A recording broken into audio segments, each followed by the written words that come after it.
Today on IODP Expedition 318, Wilkes Land. Exploring the history of Antarctica.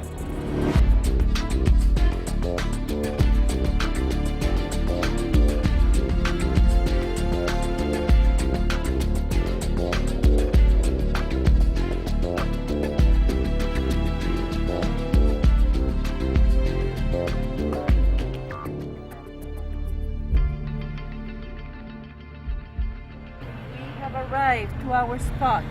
Perfect.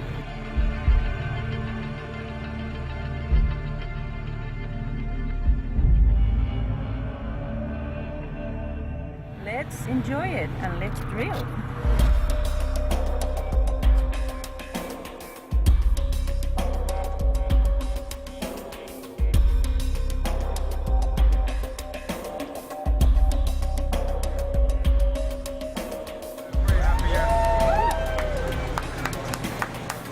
Getting the first core means that the expedition really starts. I mean, we've been at sea for over a week now, traveling all the way from New Zealand down to Antarctica. But now that everybody can get to work, and everybody's looking forward to that very much.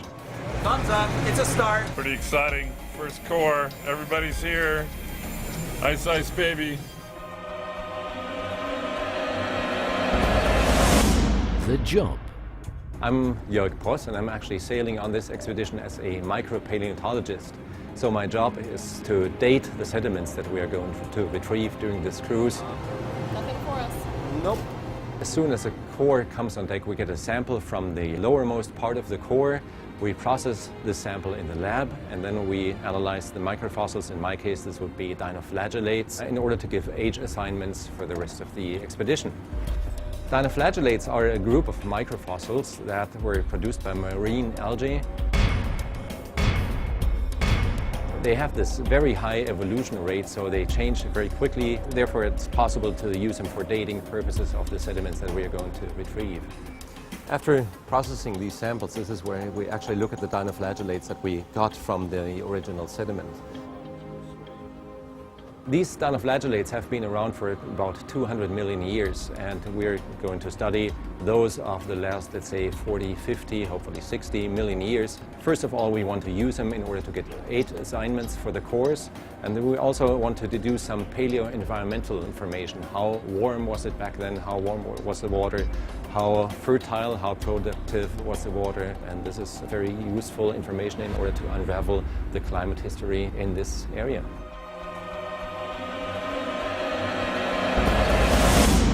The mission. The great thing about having all these people together working on one mission is that there's really not much competition, because everybody knows that he or she needs the information that other people are going to produce in order to make the whole thing successful. So results are going to be published together mostly. So this is a great opportunity for everybody. A little bit of excitement, a little butterflies in the tummy, yeah. People obviously talk about climate change a lot, and what people often forget about is that in order to understand climate change as it's happening right now, we need to know how climate change has happened in previous times in Earth history. And I think this program that we're on here is extremely important to produce that kind of information.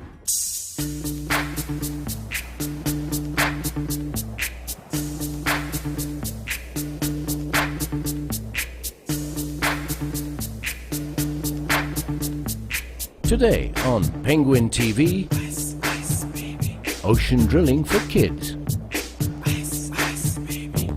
Hi kids, we're back! Back! But we're not alone today. Who's this? I'm Chad, I'm the curator. What's a curator? What do you do? I take care of the core and help scientists sample it for their studies. Why? Well, they want to study climate, so they study the core for fossils to get ages. And also it tells them when the Earth has been warm and cold at times. Oh, but where's this core from? This core comes from the equator. Oh, but we live in the Antarctic. We want to go That's the wrong home. place. We're heading towards the Antarctic. No. Oh, we're going home. Yes. Wait, no, no, no, no. So why do you sample the core? Yeah. Tell me about the core. Tell me about the core, Chad. Well, at times the Earth has been very warm. We can look at the light and dark bands, and scientists can determine whether it's been hot or cold. No way, man. I'm a climate skeptic. We like cold. We like gold. We like gold. We like Gold, gold. Well, at times, Antarctica didn't even have ice on it. No. Really? No. No way! So these cores come from a drill ship? What's a drill ship? ship. A drill ship? Yes, We want to know what a drill ship is. these What's a cores drill came ship? from a drill ship, but you're going to have to ask the captain for that. Captain. Captains? Yes. Okay, What's a okay. captain? We'll find out next week. I want to meet the captain. He will I take want us to home. meet the captain. He will Let's go take home. us home. Let's take us home. The science.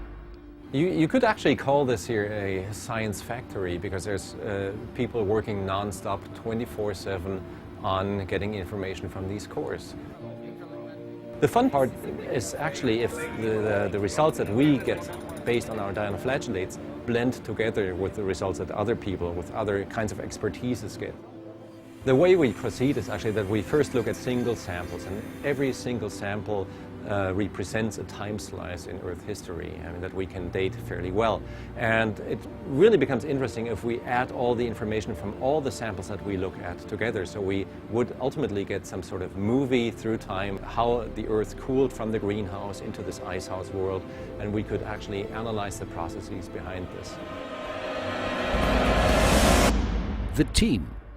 After some time, you really start to feel at home on this ship because this is the only thing you have. I mean, there's no ship around here for hundreds of miles. And of course, there's problems sometimes, but there's no alternative to work it out. I mean, you're stuck together, you need to work it out, and you need to continue working successfully together. Recently, we have had this very unusual colleague here who has had some language problems, very strong language problems in the very beginning, and he also didn't feel too well because of, seasickness. We had some rough seas in the very beginning of this cruise. What really counts here is that he does his job, he does it in a great way, he blends in very nicely with the group, and we're really happy to have him on board. But you can't eat it. I think it's a very different experience once you've actually been there on this ship, gathering these cores, sailing out there. You feel much more closely connected to the information that we're actually going to produce. It's a whole different game. Today on Gone in 30 Seconds with Stephen Picard. Very good. We're currently engaged in high coring speed, probing unknown territory of Antarctic climate changes. The Ocean Drilling Program has long been the most successful terrestrial-based science program the world has ever seen. It has also written the book when it comes to climate change. The Worksland expedition will continue this transition of boldly going and exploring new frontiers and expanding our knowledge. And this is why we're here, in personal love.